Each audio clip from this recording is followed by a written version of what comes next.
and welcome here to TalkFCB, and welcome back to the channel today, guys, for yet more important discussion. Because in today's video, we are going to be discussing whether Barca, this season, could we seriously challenge for the league? Because of course, Real Madrid seemingly were out of sight, out of reach, and maybe they still are. But after the win in El Clasico, after the magnitude of that victory, and after all the hope and the belief that Xavi has brought to this club, yeah, we are daring to dream. And that is why today we are going to be looking at the run-in, all of the fixtures, how it could all pan out, and whether Barca really could, even at this late stage, challenge for this title. Let's do it. Because after that big win from Barca in El Clasico, Xavi, of course, was asked about the possibility of winning the league now. And to be fair to Xavi, he did play it down. I think what he wanted to do at this stage is keep those expectations realistic. He didn't want to bring any unnecessary pressure, but he did say, we cannot rule anything out. Busquets was very open in what he was saying after the game. He said, if we have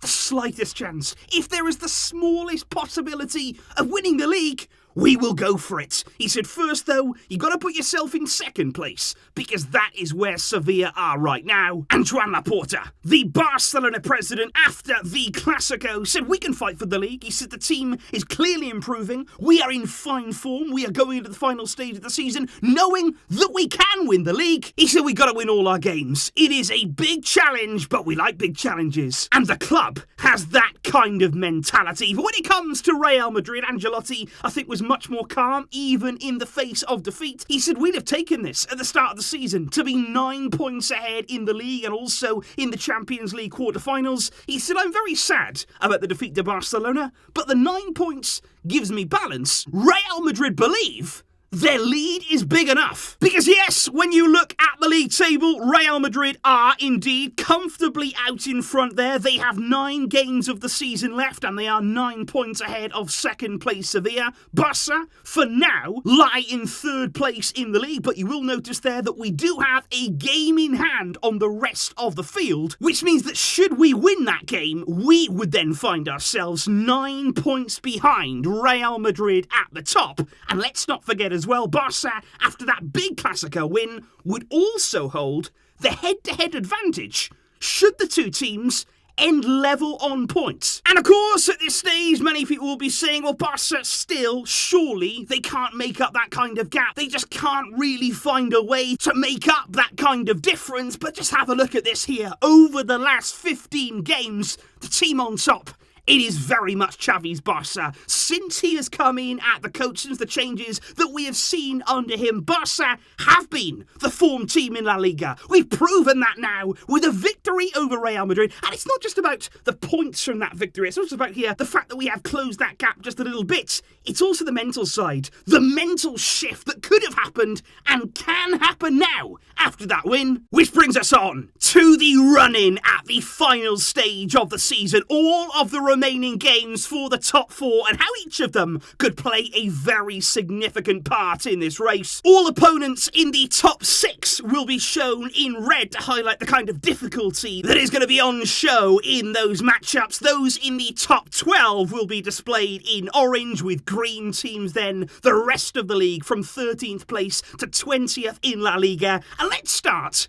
with Atletico Madrid. And I think we have to mention Atletico because right now they are on a 5-game winning streak. And as you can see there, from their next 4 games, they got a real opportunity there to add to that streak, I feel. They do have some favourable fixtures here. Alaves, Mallorca, Espanyol, Granada. These are games that they can certainly win and continue the really good form that they've been on. What I would say about Atletico is, though, as that season does get towards its conclusion, they do have tough games. And all of them as well coming sort of back-to-back. They've got Athletic Club away. They've got Real Madrid. They've got Elche, Sevilla at home, and then finishing the season away away at Real Sociedad, but you do feel as though Atletico Madrid in some capacity will play their part in the title race. Then I want to talk about Sevilla. Of course, right now they are in second, but they're on a really bad run of form, Sevilla. They have actually drawn all 3 of their past league games, and of course, even in the Europa League, they crashed out there against West Ham United, and it is a very, very turbulent time right now for Julian Lopetegui's side. They will, of course, play Barça in their very next game at the Camp Nou. They've got Granada. They also will play against Real Madrid, and even after that, they go away to Villarreal. They go away to Atletico Madrid. 2 really, really tough games there to go on the road. I think Sevilla, part of me believes that maybe they might slip away as the season goes on from those top places. But then it's Barca, and this is very, very interesting indeed, because as you can see, yes, our next game is against Sevilla, but like I say, they are not in good form. It's a home game for us, and that will be an absolutely massive one. And then you look at the fixtures, and of course there's tough ones there. Going to the Anoeta, not easy. Going to the Benito Villamarín to play Betis, also not easy.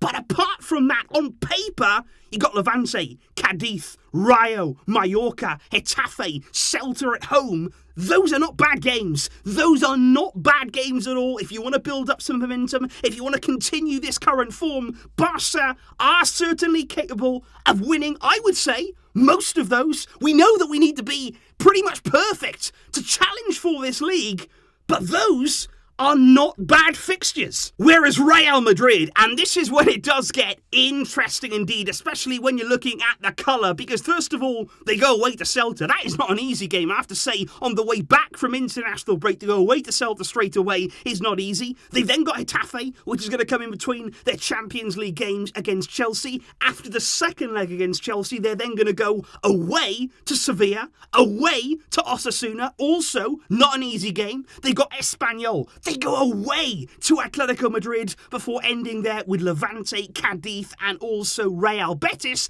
And I think Real Madrid, out of anyone, for me, they probably got the toughest games. They have a lot of demanding fixtures there, especially coming away from home. And if Barca, during the entire run-in, were indeed perfect, if we could continue this incredible form, we would need Real Madrid out of those games to either lose 3 of them, maybe Sevilla, maybe Atletico Madrid, maybe Betis, maybe one of the other games, or lose 2 of those and draw 2 as well. So that is what needs to happen in order to make this very, very interesting. And I think it is interesting because Real Madrid, yes, they do have a huge advantage. There is no denying here that they are the outright favourites. Nobody really should be betting against Real Madrid, but it is interesting because when you think of Real Madrid, when you think of Ancelotti, he is a coach who hasn't rotated this season. He sticks with the same 11. He will continue to play Modric, Kroos, Casemiro, Benzema, Vinicius. All these players will stay in the team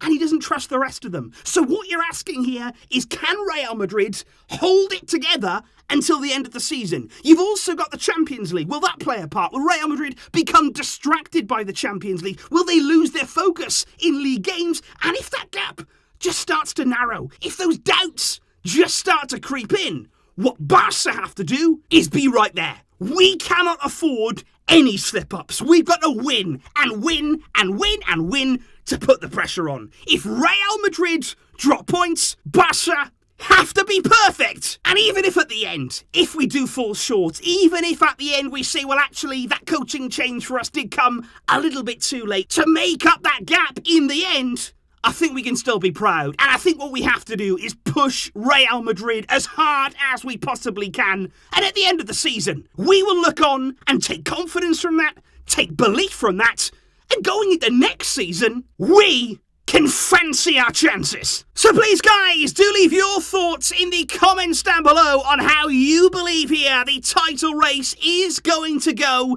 Do you believe that Real Madrid will take care of business, will get themselves over the line in the end? Or could you see a shock? Could you see a major shock indeed as Barca and Xavi will continue to strive for the very top? Please do let me know all of those thoughts and your predictions down below. Where will this title be won and lost? I will, of course, see you soon, with more videos to come, of course, as this international break will start to wind down soon. thank you indeed for all of your support. But until next time, as always, guys, Visca El Barça!